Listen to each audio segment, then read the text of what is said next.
여러분은 빗자루를 어떤 용도로 사용하시나요? 대부분은 집이나 주변을 깨끗하게 청소하는 용도로 사용하시겠죠. 저는 빗자루라고 하면 강원도 군대에서 근무하던 시절 눈을 쓸던 때가 떠오르기도 하는데 좋은 이미지는 아닙니다. 제설. 하지만 마법 세계에서 빗자루는 엄청나게 사랑받는 도구입니다. 바로 이동수단으로 사용되기 때문인데요. 뿐만 아니라 인기 스포츠인 퀴디치 경기에서도 아주 중요한 요소로 작용하기 때문에 빗자루라는 도구는 남녀노소를 불문하고 상당히 관심을 가지게 되는 물건입니다. 오늘은 바로 이 해리포터 시리즈에 나오는 빗자루들에 관한 여러가지 이야기들을 떠들어 보겠습니다.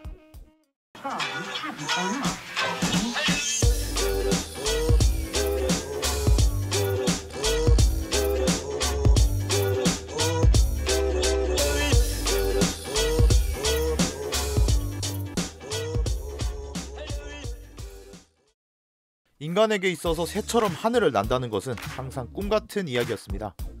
라이트 형제가 비행기를 개발하기 전까지는 말이죠.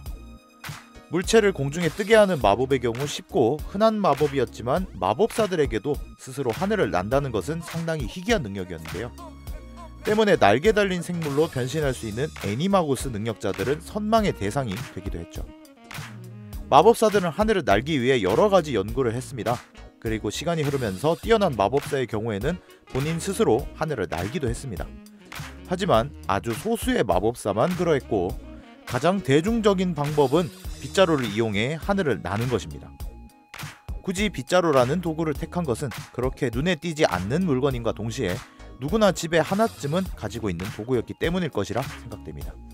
기록에 따르면 기원 후 962년에 그려진 독일의 사파에서도 빗자루를 사용하는 마법사가 등장합니다. 하지만 초기의 빗자루는 그저 본인이 만들어서 직접 사용하는 것이 전부였기 때문에 제작자의 기술에 따라 품질은 천차만별이었죠. 또한 아무렇게나 만든 나뭇가지에 가랑이를 끼고 다녀야 했기 때문에 편안하지도 않았고 공기역학적으로 설계되어 뛰어난 성능을 보여준 것도 아니었습니다. 심지어 당시의 마법사들은 빗자루에 엉덩이가 쓸려 퉁퉁 부어있기도 했다고 하죠. 퀴디치 박물관에 전시되어 있는 초기 빗자루의 경우 느릿느릿한 속도의 위아래로 움직이는 기능, 그리고 정지 같은 아주 단순한 기능만 가지고 있었다고 합니다. 하지만 엘리엇 스매스윅이라는 마법사가 1820년 쿠션 마법을 개발해 빗자루에 이를 적용하면서 이때부터 마법사들의 빗자루는 품질과 편안함이 크게 향상되었습니다. 빗자루를 타는 방법, 비행술은 호그와트의 교육과정 중에도 포함되어 있습니다.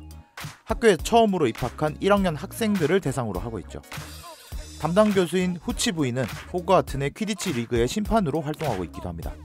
비행술 시간에 가장 먼저 배우는 것은 업이라는 간단한 단어를 통해 빗자루를 땅 위로 오르게끔 만드는 것입니다. 그리고 더 숙련된 마법사들은 아시오를 통해 빗자루를 불러들이는 것도 가능합니다. 해리가 아주 유용하게 사용했던 방법이죠. 빗자루는 일상에서 이동수단으로 이용되기도 하지만 더욱 사랑받는 것은 퀴디치 경기에서 사용될 때입니다. 골든 스니치를 잡으려면 수색꾼의 능력도 중요하겠지만 빗자루의 속력 또한 엄청나게 중요하기 때문이죠. 성능이 좋은 빗자루들은 12세기 이후 빗자루 제작자들이 등장하면서부터 나오기 시작했습니다. 처음에는 가족이나 이웃사람 정도에게 만들어주던 빗자루가 점차 알려지게 되면서 누군가는 장인이라고 불리기까지 했죠. 그리고 그들이 빗자루에 붙인 모델명은 명품처럼 취급되는 경우도 있고 싸구려로 알려진 경우도 있었습니다. 그렇다면 이어서 각 시대별로는 어떤 빗자루가 있었는지 알아보겠습니다. 오래된 것으로 대표적인 빗자루는 오크샤프트 79가 해당됩니다. 오크샤프트는 1879년 엘리아스 그림스톤이라는 장인에 의해 만들어졌습니다. 강한 바람에도 견디는 내구성과 장거리 비행을 가능케 하는 몸체에 두꺼운 떡갈나무 손잡이가 달린 빗자루입니다. 당시에 이 빗자루를 퀴디치에 사용하려고 했던 많은 이들은 오크샤프트의 무거운 무게로 인해 번번이 실패하고 말았다는 이야기도 있습니다. 하지만 1935년 조쿤다 사이크스라는 모험가가 이 빗자루를 타고 대서양을 횡단하는 모습을 처음으로 보여주면서 많은 마법사들의 존경을 받게 되었습니다. 시간이 흘러 현대에 와서는 엄청난 고가로 거래되는 골동품 빗자루가 되었죠. 1901년 글래디스 부스바이라는 빗자루 제작자가 문트리머라는 빗자루를 만들어내면서 빗자루 제작 업계는 한 단계 더 발전하게 되었습니다. 울프레 나무 손잡이가 달린 날렵한 몸체가 특징이기도 하죠. 문트리머가 다른 빗자루에 비해 월등히 뛰어난 점은 이전보다 훨씬 더 높은 고도까지 날아갈 수 있다는 점이었습니다. 때문에 오랫동안 퀴디치 경기용 빗자루로 널리 애용되기도 했습니다.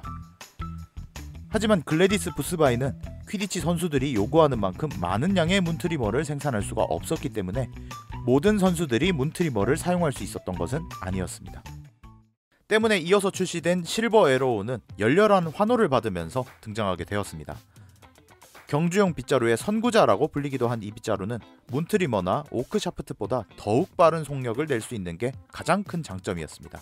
하지만 실버 에로우 역시 레오날드 주크스라는 장인 한 명에 의해 만들어졌기 때문에 결국엔 넘치는 수요를 견딜 수가 없게 되었습니다. 후치 부인이 호그와트를 다니던 때에는 실버 에로우가 비행술 교육용으로 사용되었다고 하는데 손잡이가 가느다란 편이었는지 후치 부인은 파이어볼트의 얇은 손잡이를 보고 실버 에로우가 떠오른다고 말하기도 했죠. 1926년에 와서는 빗자루의 제작에 있어 혁신적인 변화가 생겼습니다. 빌 바나비 올러턴 형제가 클린스윕이라는 빗자루 제작 회사를 설립했기 때문입니다. 이 회사의 첫 번째 모델인 클린스윕 1은 다른 빗자루들이 지금껏 절대로 보여주지 못했던 엄청난 물량으로 생산되었습니다. 그리고 시장에는 운동 경기를 위한 경기용 빗자루로 소개되었고 선풍적인 인기를 끌게 되었죠. 그리고 출시된 지 1년도 지나지 않아 전국에 있는 모든 퀴디치 팀이 이 빗자루를 사용하게 되었습니다. 하지만 올로턴 형제에 이어 1929년에는 랜돌프 케이치, 바실 호튼이라는 인물이 코멧 트레딩이라는 또 다른 빗자루 제작 회사를 설립했습니다. 두 사람 모두 퀴디치 프로팀 선수 출신으로 이미 어느 정도 인지도와 신뢰도를 가지고 있던 인물이었죠. 코멧 트레딩에서 처음으로 출시한 빗자루는 코멧 140이라는 모델로 여기에 붙은 140이라는 숫자는 빗자루를 출시하기 전까지 시험해 보았던 빗자루의 개수라고 합니다. 특히 제작자들이 미리 특허를 받아놓은 제동 마법 덕분에 퀴디치 경기에서는 선수들이 골대를 지나쳐 날아가 버리는 일이 현저히 줄어들었다고도 하죠. 결과적으로 코멧 시리즈는 여러 개의 퀴디치 팀에서 가장 선호하는 빗자루가 되었습니다. 이 두 개의 회사가 치열하게 경쟁했던 1930년대에는 성능이 개선된 클린스윕 2와 3 시리즈가 1934년, 1937년에 연달아 출시되었고 이어서 1938년에는 코멧 180도 출시되었죠. 유럽 전역에 걸쳐 여러 개의 또 다른 빗자루 제조 회사가 설립되기도 했습니다. 이때 나온 것이 1940년에 등장한 틴더 블래스트라는 모델입니다. 블랙 포레스트라는 회사에서 제작된 이 빗자루는 탄력이 아주 좋은 소재의 빗자루로 유명했습니다. 하지만 결국 코멧이나 클린스윕 시리즈의 최고 속력을 따라잡지는 못했습니다. 1952년 블랙 포레스트는 새로운 모델로 스위프트 스틱을 출시했고 이 빗자루는 틴더 블래스트보다 훨씬 빠른 속도를 자랑했습니다. 하지만 위로 올라가는 동작에서 제대로 힘을 못 내는 결함이 있어서 프로 퀴디치 팀 중에는 이 빗자루를 사용하는 이는 아무도 없었다고 하죠. 1955년 유니버셜 브룸즈라는 회사에서 출시한 슈팅스타는 지금까지 출시된 경주용 빗자루 중 가장 값이 싼 제품이었습니다. 따라서 초반에는 엄청난 인기를 끌기도 했죠. 하지만 구매자들을 통해 시간이 지날수록 힘과 속력이 떨어진다는 사실이 밝혀졌고 이에 대한 비난을 받게 되면서 1978년에 이르러서는 유니버셜 브룸즈는 빗자루 제작 사업 자체를 중단해 버렸습니다. 슈팅스타는 호그와트의 비행 수업용으로 사용되는 빗자루이기도 한데 론 위즐리가 새 빗자루를 사기 전까지 쓰고 있던 빗자루이기도 했습니다. 날아가는 나비보다도 느리다라고 표현될 정도로 엄청나게 낡은 상태였죠. 1967년에는 님부스 경주용 빗자루 제작 회사가 설립되면서 드디어 우리에게 너무나도 익숙한 님부스 시리즈가 출시되었습니다. 그리고 처음으로 공개한 님부스 1000은 지금껏 출시된 빗자루들을 모두 꺾어버릴 막강한 스펙을 자랑했습니다. 최고 속력이 시속 160km, 공중에서 고정된 상태로 360도 회전이 가능한 기능까지 탑재하고 있었죠. 따라서 님부스 시리즈는 과거 오크샤프트 79가 보여줬던 안정성과 최신 클린스윕의 기동성을 모두 갖춘 완벽한 빗자루였습니다. 님부스 시리즈는 출시하자마자 유럽 전역의 퀴디치 팀들이 가장 선호하는 빗자루가 되었습니다. 그리고 이어서 출시된 후속작 님부스 1001, 1500, 1700이 계속 성공을 거두면서 님부스라는 모델은 빗자루에서 독보적인 존재로 자리매김하게 되었습니다. 1990년에 생산된 트위거 90은 빗자루 제작자인 플라이트와 바커가 님부스를 따라잡기 위해 만든 야심작이었습니다. 뛰어난 마감 처리와 경고장치, 소리 자동으로 펼쳐지는 기능 등 여러가지 장치가 포함되어 있기는 했지만 결정적으로 부족한 점은 고속주행에서 성능이 님부스에 미치지 못한다는 것이었고, 결국에는 돈만 많은 비달못들의 빗자루라는 평가만을 남기게 되었습니다. 그리고 1991년에 님부스의 최신 제품인 님부스 2000이 출시되었는데, 해리가 1학년 때 퀴디치를 처음 시작하게 되었을 때 미네르바 맥고나걸 교수에게 선물받은 빗자루이기도 합니다.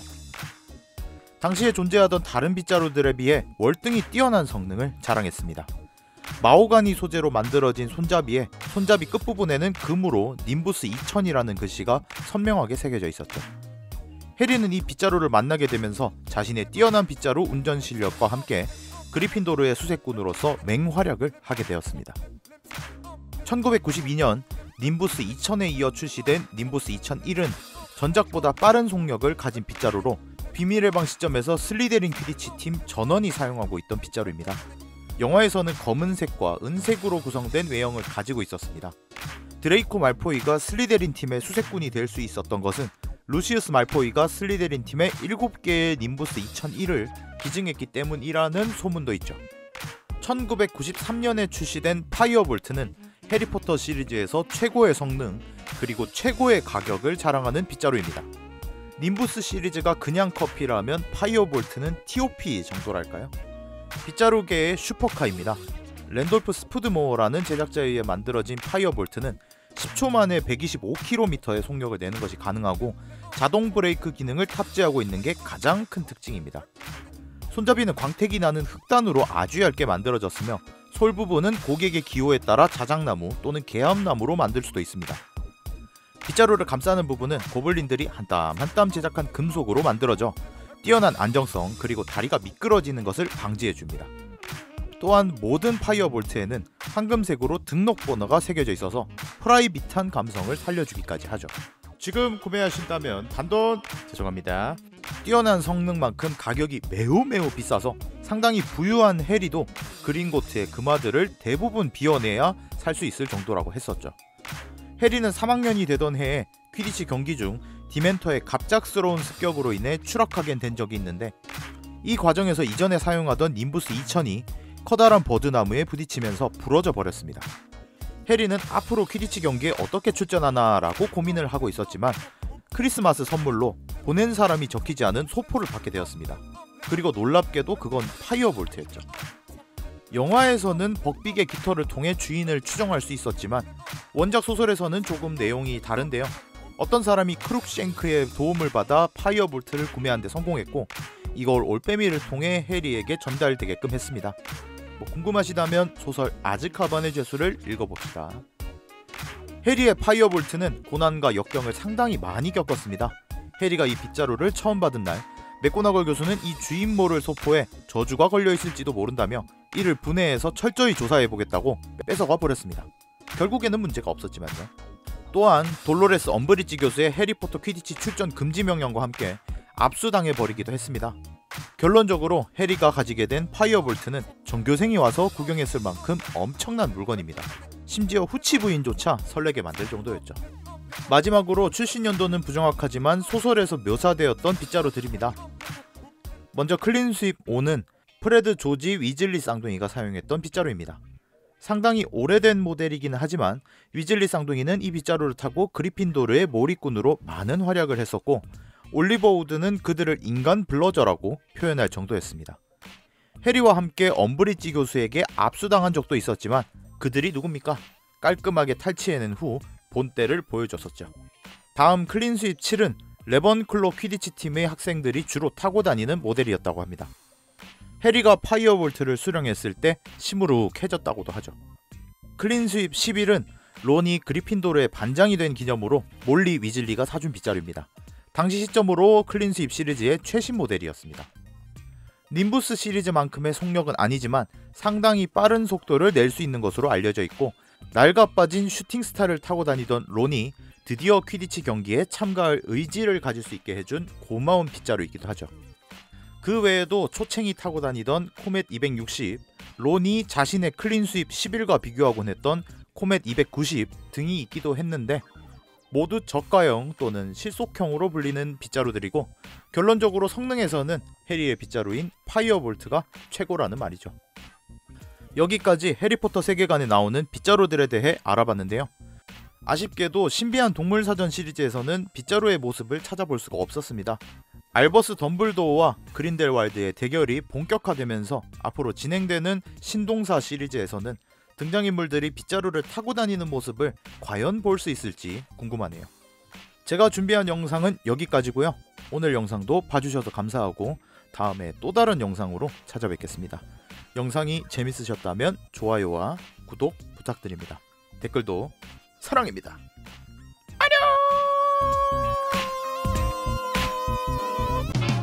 Please don't talk about me when I'm gone. Oh, honey, though our friendship ceases from now on. If you can't say anything real nice, it's better not to talk at all.